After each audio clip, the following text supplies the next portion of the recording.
So good afternoon to everyone joining today. This is CVVC Africa's third webinar we are hosting from Cape Town, South Africa.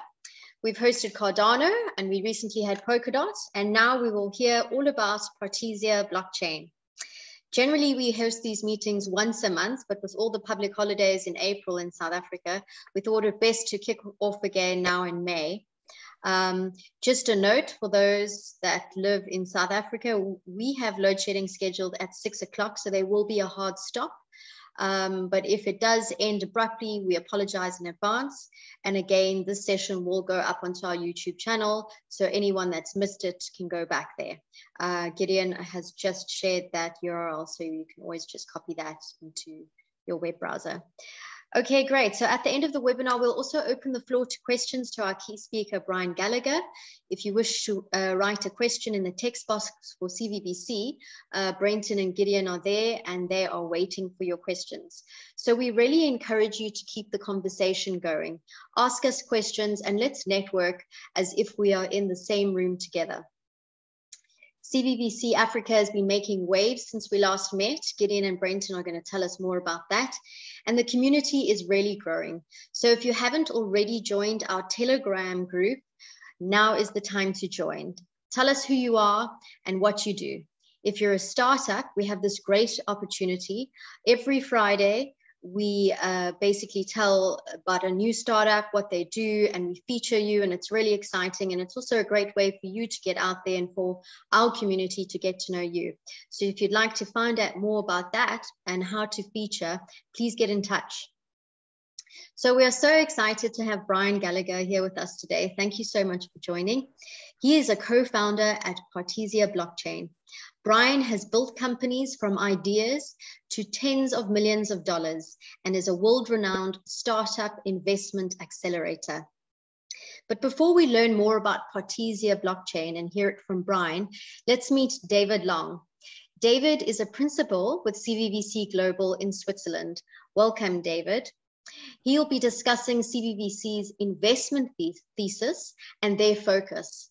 He'll also tell us where CVVC has invested and what they look out for when making an investment. So stay tuned. David, let's hear it from you. Thank you, Stacey, and thank you, team. It's wonderful to be on with you guys, even all the way here from Switzerland, you guys being down in Africa, but always a pleasure to jump on. Hopefully it's nice weather down there. It's pouring rain up here, but at least it's springtime and you guys are heading back in the fall. So I'm going to keep it pretty high level, but I also just talk about some statistics that are really exciting that we're seeing and untie that back into what my team is doing. So I'm just going to briefly share my screen and then I will just more or less just talk through everything. But you know, I think what the most exciting thing when you're looking at venture capital in the blockchain and crypto space is, let's take a look at how 2020 ended. So 2021, excuse me. In 2021, we saw a total of $33 billion that was allocated towards blockchain and crypto investments. I think one of the largest statistics and most exciting things that came out of that is that 60% of that 33 billion went into companies that were at Series A or later stage. And what that tells us is these companies that started back in the bottom of crypto winter, in the bottom of the crypto recession, are now getting to mature stages where they're getting into the same weight class as their enterprise customers, but also competitors. And that tells us that as these companies mature further, there's more adoption. There's more adoption from larger institutions. There's more adoption from their customers on a larger scale, and that shows us that the users that this is undeniable. The shift that we're seeing in the direction that we're going. You're also seeing that a very large percentage of the companies that are so about 43% of the companies that were invested in 2021 are focused really in one main sector. And I would say it's more of the infrastructure of blockchain and also crypto, being the exchanges, the trading, financial infrastructure. And the second place to that was 17% of the companies that were invested in 2021 were focused more on metaverse or on NFTs or Web3. That can create an enormous amount of opportunity moving forward. So a lot of people are asking me, what are you seeing at CVVC, and where do we see the direction going forward, what we see is that we're moving away from, now that the infrastructure is being built, we're starting to shift away, and we're starting to see that there's more traction, there's more dollars here. Do we know exactly where it's going to go? No, we don't.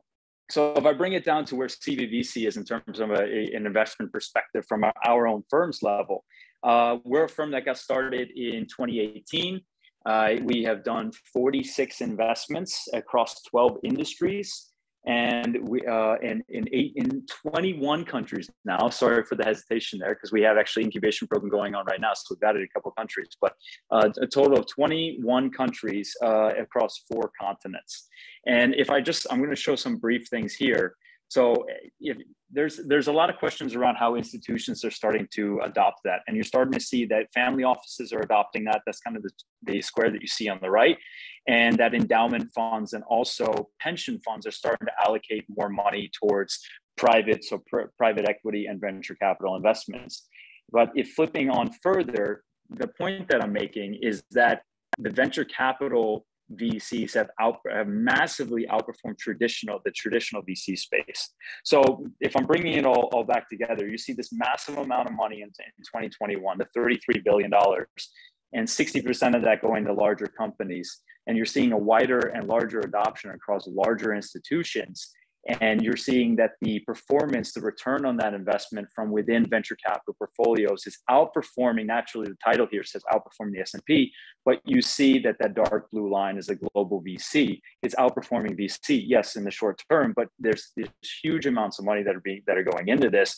And just as it kind of, some of the things that you've seen in the media, these are the largest deals that we saw in 2021, right? $1 billion deals, $900 million deals. And you're seeing a lot of these names all over the place. I mean, FTX is signing people like Tom Brady and Giselle and other celebrities of the likes.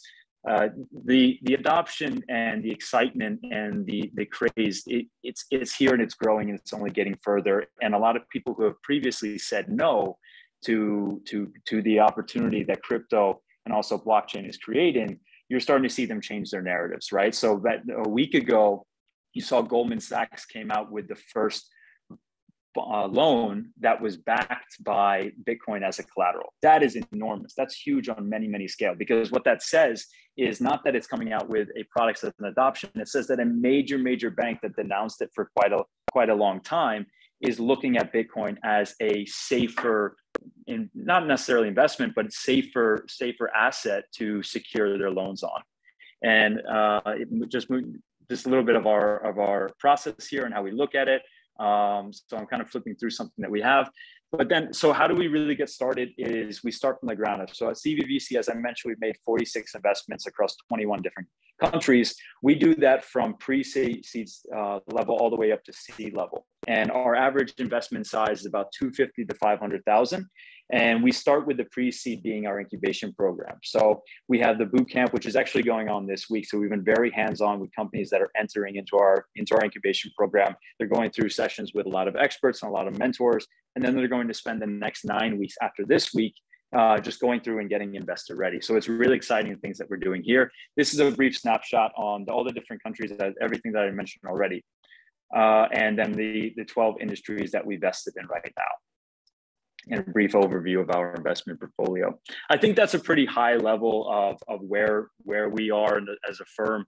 There's not one particular vertical that we're in and saying that we've invested in 12 different industries. I think that there is a case for blockchain in just about every single industry. The challenge is, are all those industries ready for the adoption? That is yet to be seen. But as I keep reverting back to my main message, my theme here is that those industries, they're starting to adopt it further and further. And you're seeing that with some of the big news headlines that are out there and some of the amounts of money that are going into this and how companies are growing beyond that early stage.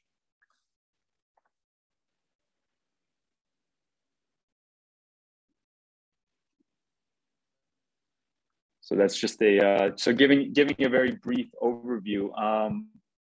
I unfortunately I can't stay for questions at the end, but for Stacey, is there any questions that have come up since I've been talking? I'm happy to address those before I have to jump off.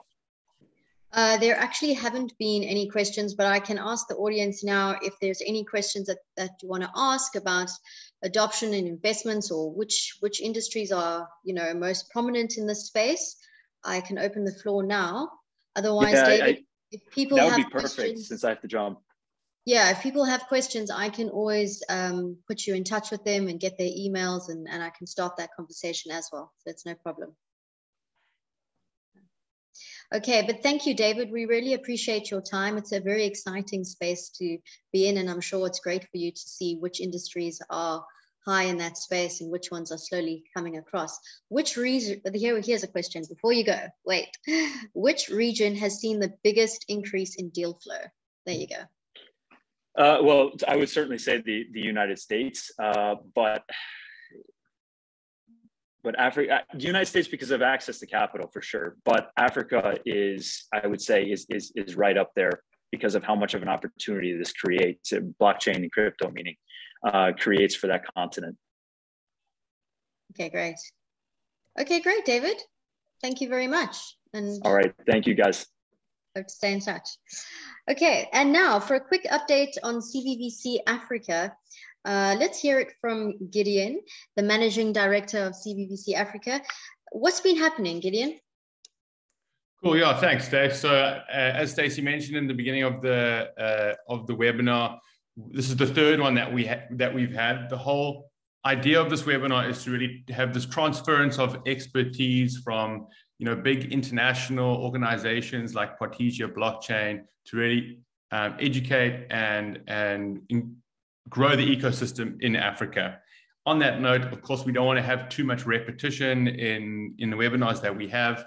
So we touch on various things from the CVVC side. We touch on a couple of things from CVVC, and then we move on to our keynote. And today that's Brian from Partisia Blockchain. So what I wanted to just briefly mention today, for those of you who don't know CVVC, I'll do a 2-3 sentence summary of who the company is, and then I can touch on what we're up to in Africa. And then I'm going to touch on a little bit of a teaser on our African blockchain report that we're going to be announcing in Davos at the end of May during the World Economic Forum.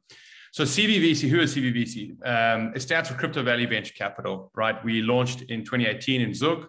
CVVC is a VC with a plus, and the plus is two things.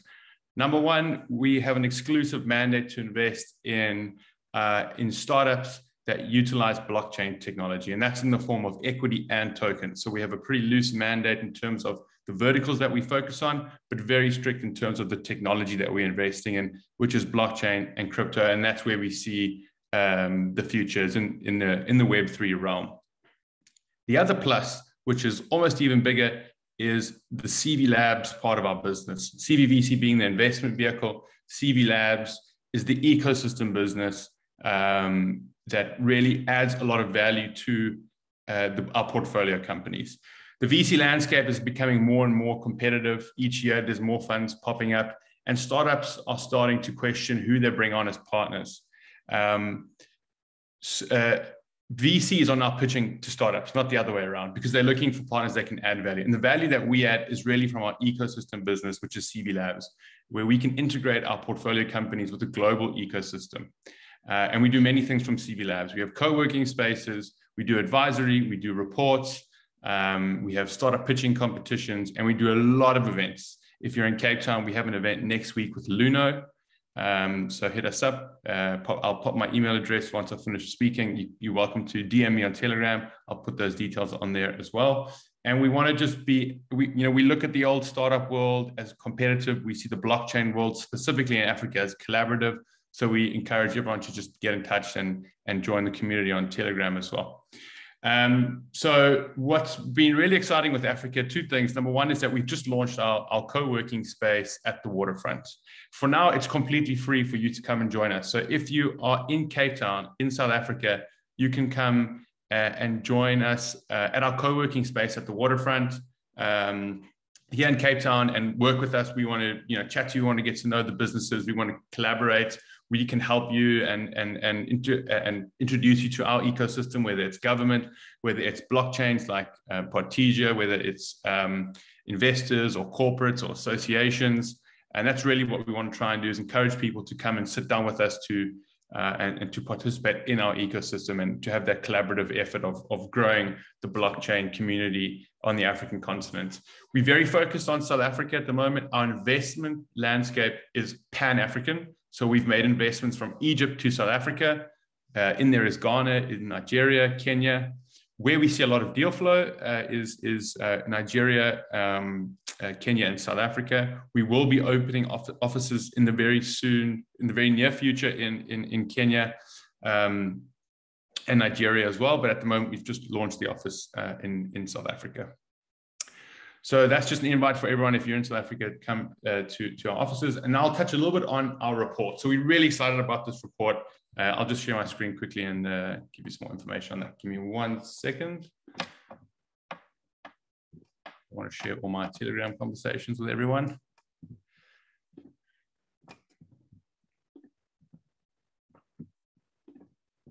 All right, cool. So the African blockchain report is going to be quite unique. It's going to be the first of its kind. There's not a lot of accessible data on the continent, so we're really excited about what we've put together. We've had the first draft come out recently. I'll give you a sneak peek into a couple of the statistics. I'm not going to show it in a graph format because I don't want to give away too much of the excitement. We're going to have a couple of launches, one in Switzerland, one in South Africa, one online when we announce the report.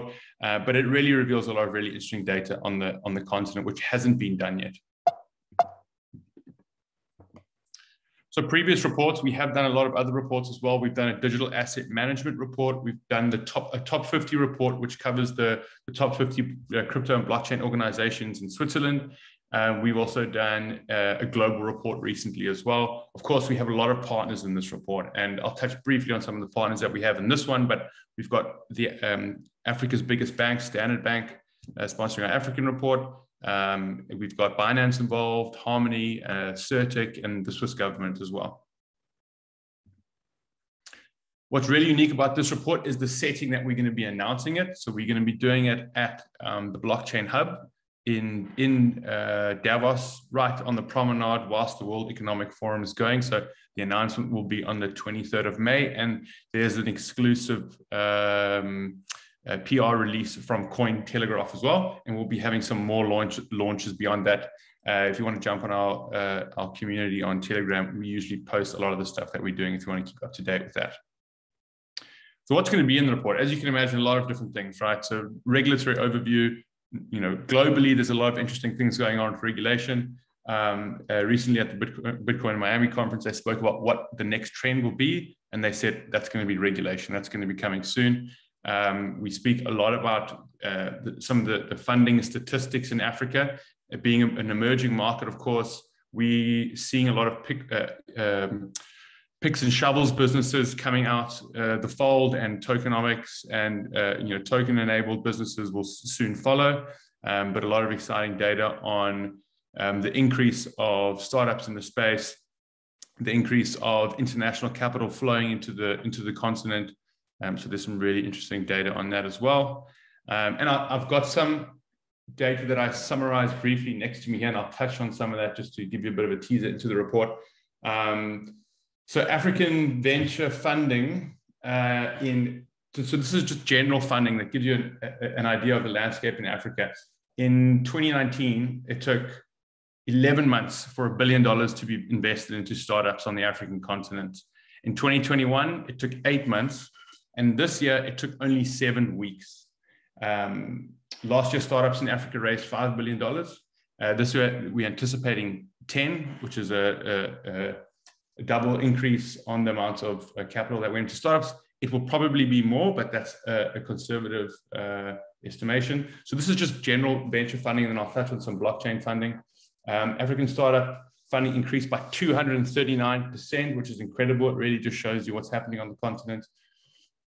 And now if we touch on blockchain venture funding globally as a benchmark, and then we can talk very briefly on the African funding so you can see the comparison. So in 2021, blockchain companies raised just over $25 billion, which represented a 713% increase from the year before. So a lot of VC capitals flowing into the blockchain world. 40 blockchain unicorns were born in 2021. There are only 47. So 40 of them coming about in the last year, which is incredible. And another really interesting statistic is funding for NFT projects, which grew by almost 13,000% to $4.8 billion. Now we touch on Africa. There was $127 million that was raised throughout 2021. Most of the dollars went to Nigeria, Kenya, South Africa, and Seychelles. And what was very interesting, if you compare Q1 in 2022 to the year before, to 2021 and 2022, there's been an increase of 1,668% in funding into blockchain startups. So there's a massive, massive narrative in the space.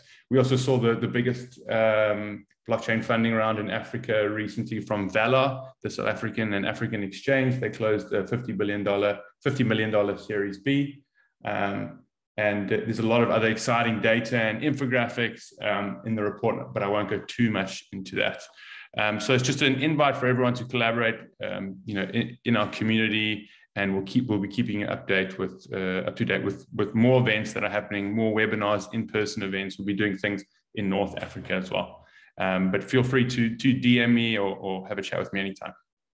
Thank you, Gideon. It's so exciting to know exactly what is happening on the continent. And those are really some exciting stats that you shared with us. So thanks so much.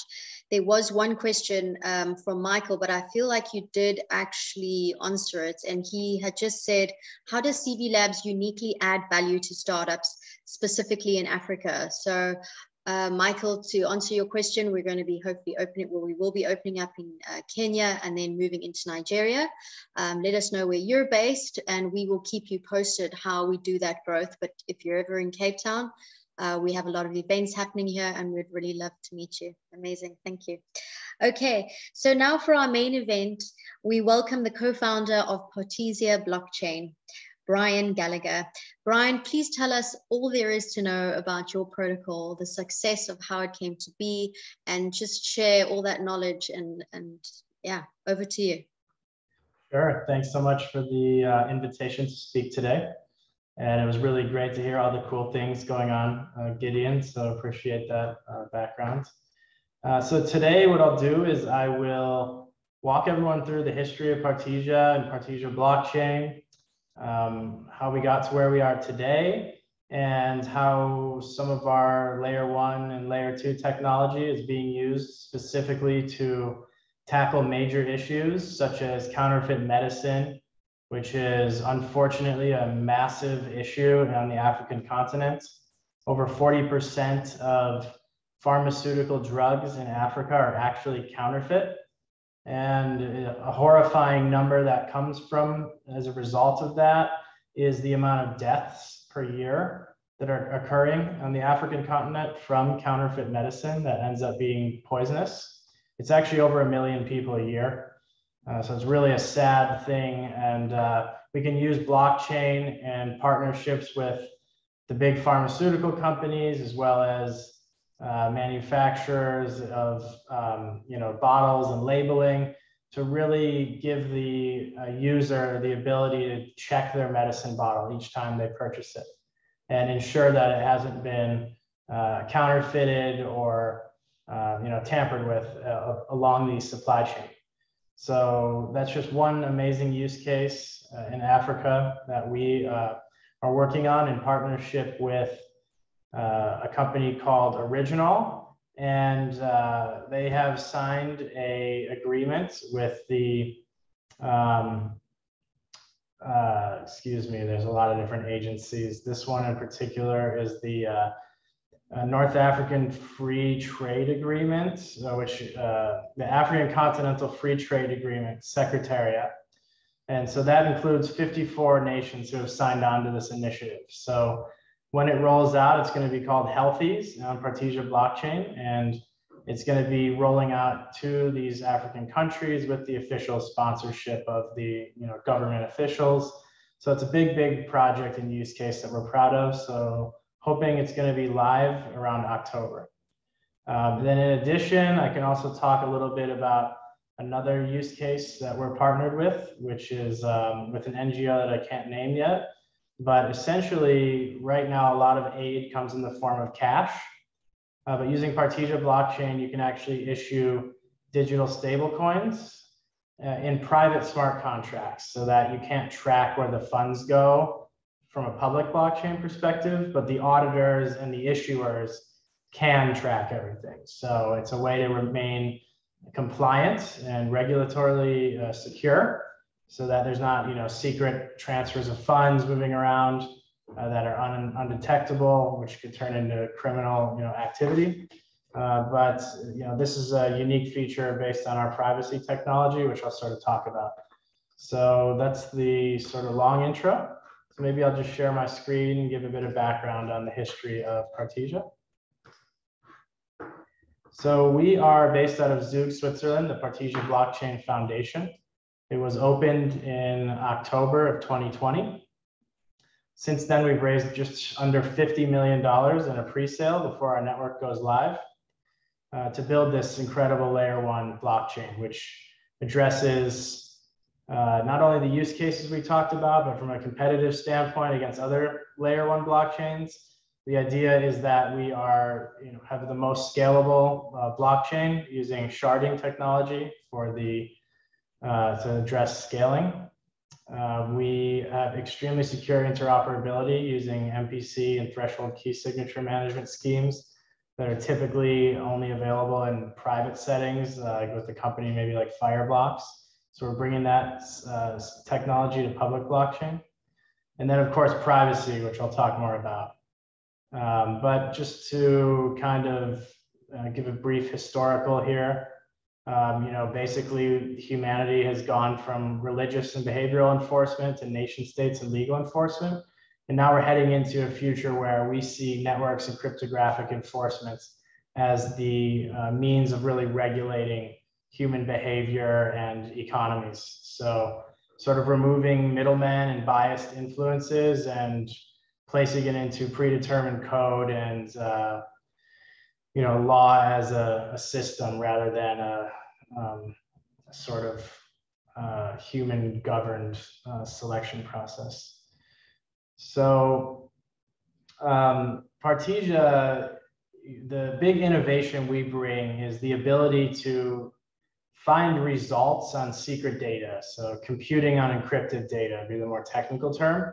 And what that means is we all can have passport data or data about our gender or interests.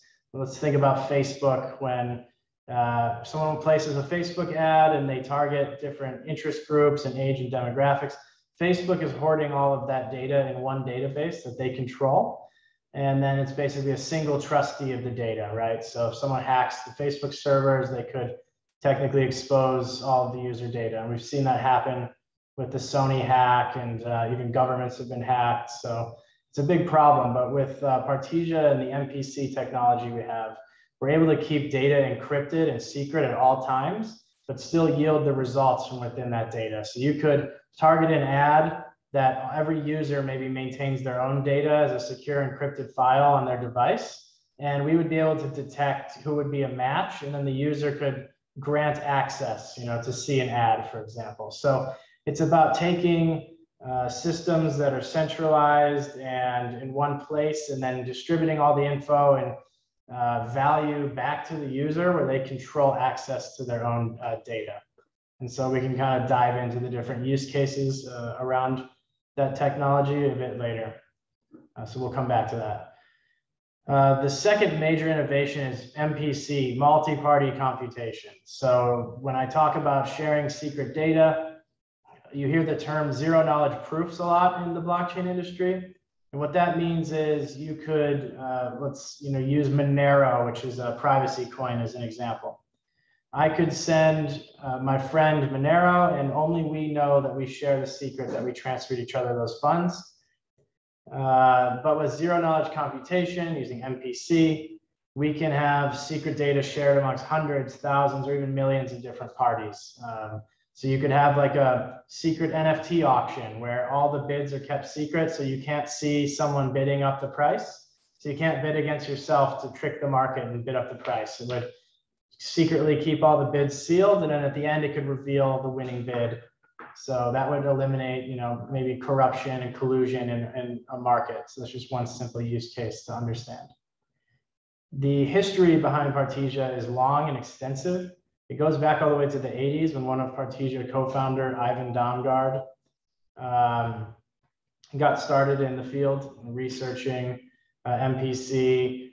He co-invented the Merkle-Damgard hash function. And Kurt Nielsen, co-founder and CEO, was getting his PhD in economics and game theory. And he linked up with Ivan and Jesper Boost Nielsen, who are two of the most famous cryptographers. If you Google either of them, there's dozens, hundreds of research papers in relation to technology they've studied and researched and published papers on. So then in 2008, they actually brought MPC commercial use to market in a Danish sugar auction. And you can Google the term MPC goes live, and you'll find the report of when Partisia launched the first ever commercial use case of MPC, where they did a sealed bid auction, big sugar auction for the Danish government. So since then, the company has been selling private advanced cryptography solutions to enterprises such as Bosch, Tora, SBI Japan, to some of the largest holding companies in the world, and some of the biggest enterprise companies in the world are using Partisia's technology. And then in 2017, the first use case with the Danish sugar auction compared to 2008 to 2017, the computation speed time was reduced by 1 million times. So the technology is much faster than it was when it first debuted. And so at that time we decided, let's start to bring this into the blockchain. So I myself was working specifically on some data exchange use cases where you could have verified credentials about you saved on your device, never on a central server. And you could have, matching engines that allow a requester to determine if your credentials fit requirements. So you could use that in ad targeting, survey targeting, KYC, AML requirements. And so we were working together to bring that use case to market. And so we did, and we kind of jumped full into blockchain and decided we're going to build an actual layer 1 blockchain that fixes a few of the biggest pain points in the industry, which was the scalability issues currently plaguing ETH in 2017. So we decided on sharding to alleviate that. A lot of bridge hacks, and there's no real good interoperability then. So we looked into using MPC to create more cross-chain oracles that are way more secure, and actually back it with asset collateral, which is what the MPC token is all about, the protocol token that users use to stake and run nodes and post collateral to the bridge. And then, of course, we're bringing MPC and private smart contracts to blockchain. And so we haven't seen that, and we're the first in the industry to bring like fully multi-party capable smart contracts. So we just announced a huge partnership with Emergo, who's the co-founder of the Cardano entity, blockchain, excuse me. And they're going to use our smart contracts as a cross-chain solution to add privacy on top of Cardano. So we built with a collaborative approach that other networks could leverage our technology. So that's kind of the background of how we got here and where we are now. These were the three core pieces of technology that we solved for. So now we can kind of talk a bit more. This is very technical, so we don't need to spend much time here. You can do more research or reach out to Partisia separately if you want to get into the real nitty-gritty details of how the technicals work. But I want to talk a bit more about use cases right now. So there's three types of node operators. One is privacy. This is a general overhead of our layer 1 blockchain and how it compares to the other big ones. So transactions per second, we use sharding. Every shard you add adds 1,000 transactions per second. So in theory, we could continue to add more shards and have more transaction bandwidth. So if you look at how we compare to the other networks, Solana is really the only one who's competitive here. They say 50,000 per second, but if you look at their website, usually it's running maybe 2,000 a second. So we're right there in terms of top speed and throughput capabilities compared to all the other big blockchains. We set our fees around 1 cent.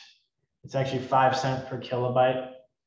So based on transaction size, the cost can increase a bit, but it's very affordable, only 5 cents per kilobyte. So the block creation time is the fastest in the industry, 0.3 seconds. And we do finalize quickly after creation.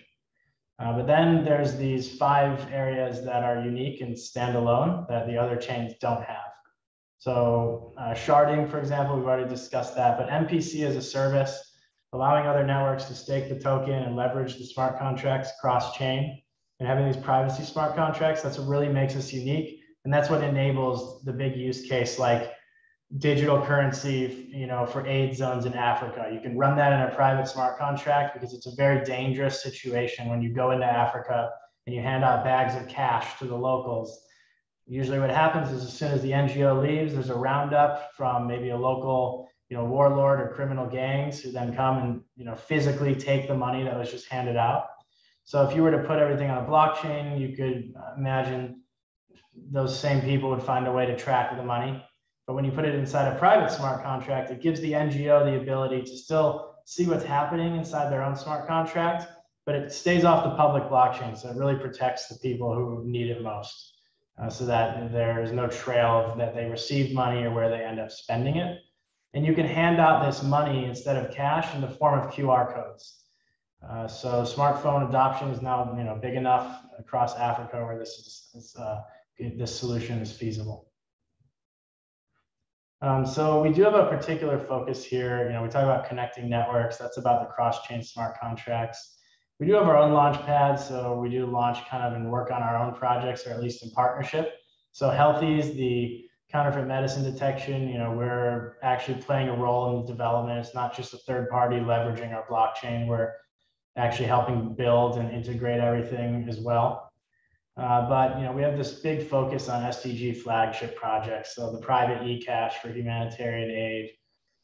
We have targeting of surveys and sort of micro rewards for going out and doing things like taking pictures of land that may have high risk for brush fire. So rewarding locals in cryptocurrency in hard to reach areas to go out and take pictures every day where currently there's not much visibility, and you can then sort of incentivize them by sending micropayments and tokens so that they can be earning from across the globe for just sending pictures of high risk, brush fire zones that then can be forwarded maybe to local authorities who are handling, monitoring for high, like wildfire risk, things like that.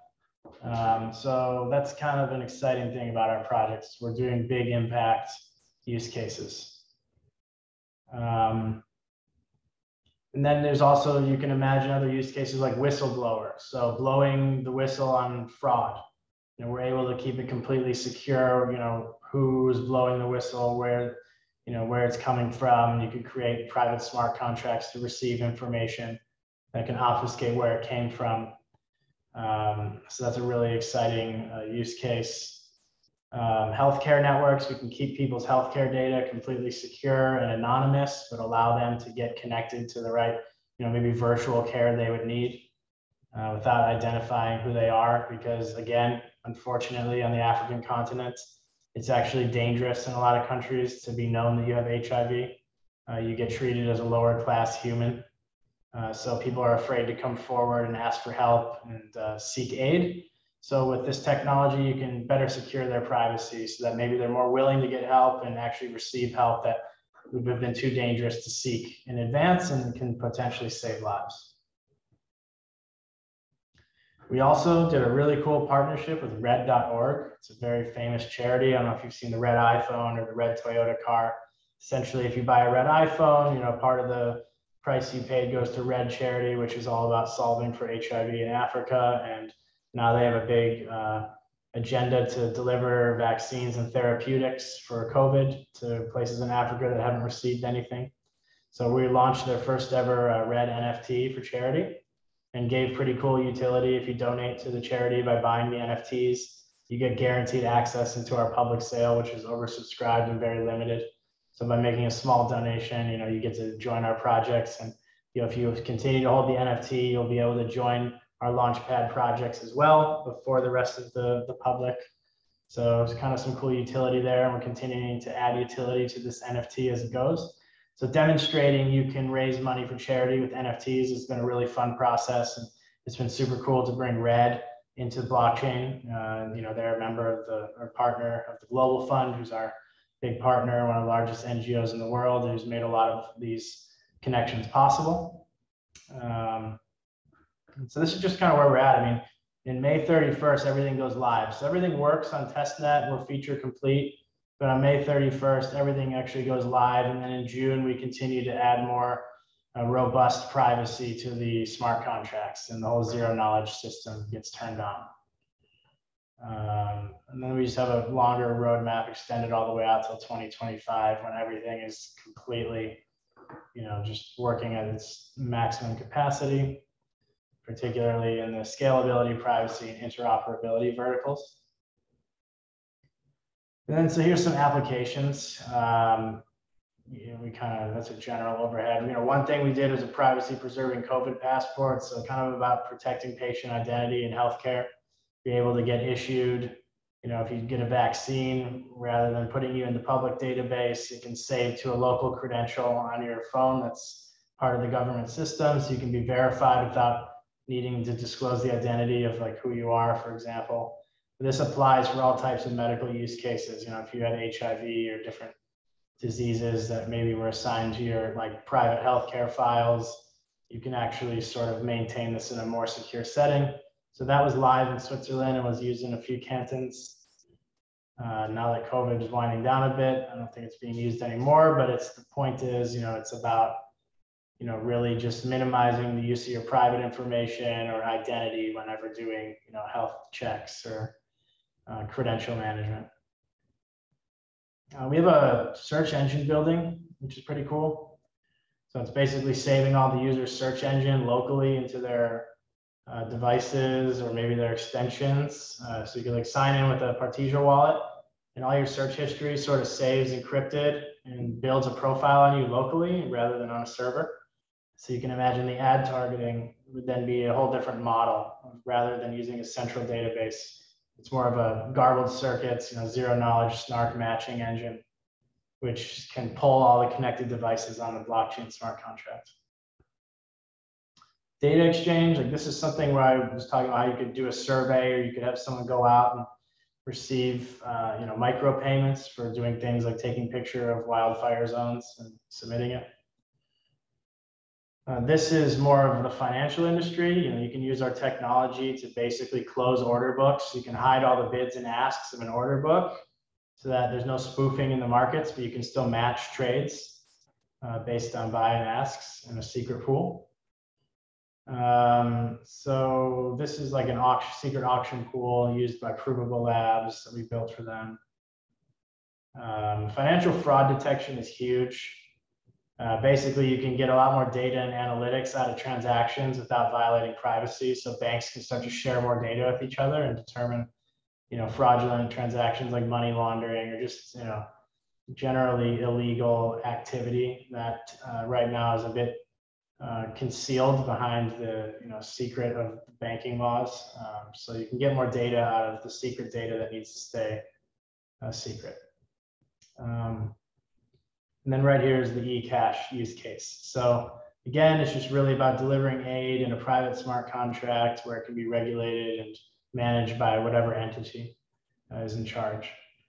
So that's it for today. I hope that was a decent background on how we came to be Partisia Blockchain and why our technology is ready to go. We've been doing this for a long time before blockchains even really came out. So we're really excited to finally debut this layer 1 in our public protocol, which is the sort of decentralized open source version of everything we've been working on for the last decades.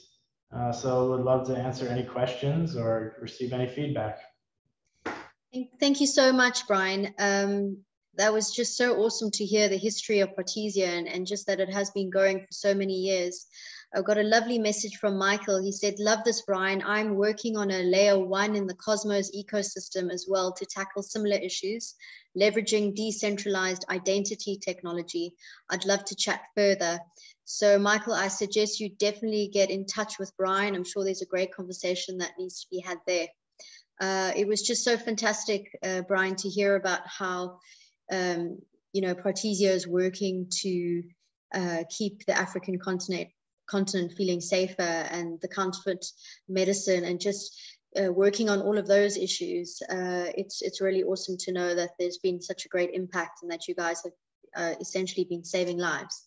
It's really, really awesome. So I'll ask again to the audience out there if there's any other questions. Otherwise, Brian, do you want to just say your email address? I'm sure that a lot of people would love to get in touch with you and just find out more about how they can stay connected. There's another question from Simon that's just come in. Oh, okay. Apologies. Sorry. Simon, yes. Let's see that here in the chat. Yeah, Oh, so you can see it. Yeah, the best way is just maybe message the Telegram account at Partisia Admin and ask for me. It's just spelled Partisia Admin. Okay, great. Yeah, message me there and then we can get in touch. So yeah, I mean, in terms of decentralized identity technology, we've been involved in this for a long time. I actually am a patent holder in the United States for inventing a system and method for authenticating user identity, blockchain and zero knowledge technology. So yeah, we've been doing this a long time. I have a patent in regard to this type of stuff. So would love to chat more and see how we could be of help. Deploy your blockchain and verifying physical trees planted and carbon credits generated. Carbon credits is definitely something I've been interested in exploring. I'm not quite sure I am fully on board with the, what's the proper word for this, with the sort of concept of creating this market in the first place. It's a bit, you know, I think for people who aren't aware, but carbon credit is basically, you know, there's these sort of levels of carbon usage or consumption by companies, and basically there's benchmarks you're working against, and you get an allocation of here's how much carbon you can expel, otherwise you'll need to buy more credits to expel more, or you get fined or something along those lines. So I don't know if I like the regulation approach of how you know, minimize carbon reduction. I think it's just going to end up being a big cost on companies, and then that results in less hiring, less innovation, less research, less development. So it's kind of what we see happen when these governments try to come in and do stuff like that. It's not very efficient, but in terms of using a blockchain to manage carbon credit trading, that actually, if there is going to be carbon credits, seems like the place that they should trade, just as units of account on a blockchain that's transparent with, you know, limited supply that everyone can monitor, instead of like a Federal Reserve Bank that just prints as much money as they want. No one knows like what the real supply is. In theory, that could end up happening with carbon credits if it's not on a blockchain. So yes, you could use us. I mean, you know, it's 5 cents per kilobyte to do a transaction. So every tree you plant, you know, it's not going to be a kilobyte to record that. So it might cost you a penny or so to record each tree on the blockchain with maybe you could put like a GPS coordinate in the memo field. And we created a memo field so you could add text and string data to your transactions. So like theoretically, you know, you could track trees you're planting on a blockchain, especially ours, at an affordable cost. And then the carbon credit system, I mean, we have talked to projects that are trying to build these DEXs for carbon credits. So we'll see if that comes to fruition. And if it does, then of course you could easily expand on the trading side of things to track usage. Great, thanks, Brian. We do have one hand that's been raised. So I just want to allow Doten, if I'm saying your name correctly, I hope I am. You want to just unmute yourself and ask a question. If you're still there, here's your chance. Hey, Doten. Yeah, there he hello. is. Hello, can you hear me? Yes, perfectly. Okay, so you know, for a while now, you know, we all understand that adoption itself in Africa has been a challenge for a while, especially when speaking about West Africa, Central Africa, and the likes of them.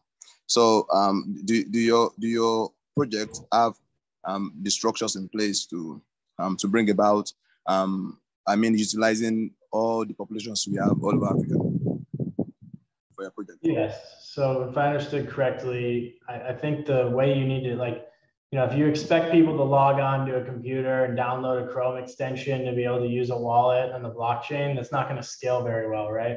So with Healthies in particular, in the original app, you can actually download that from Android or iPhone. And it actually functions just like any normal app that a user would be used to downloading from an app store. And you don't even really realize there's a blockchain running underneath it. So in terms of like creating adoption, I think that's the only way that it's realistic in the near term, because you don't need to re-educate people. It's kind of like, it functions just like a normal smartphone app. So they wouldn't even know it's being powered by a blockchain. I think that's where the industry needs to get to for it really to, you know, for applications to hit more than just 1 million users, but get to 1 billion users. Awesome. Thank you. Thank you. Okay, great. Thank you so much, Dotan, for that question. Brian, thank you so much for joining us today. It really was fantastic just to learn all about Partisia Blockchain. We hope to see more in the future and just how you guys are going to change lives and create that impact going forward, especially in Africa. So thank you, Brian. To everyone out there, if you guys are in Cape Town next week, just please remember Tuesday we have a great event, so you can reach out to us. We'd love to meet you in person. Otherwise, we hope to see you at the next webinar. We will publish that invite soon. So until next time, and whilst we still have lights, I'll say good night and goodbye. Thank you so much. Thanks, everybody. Thanks, Brian. Thank you, Thanks everyone. for joining.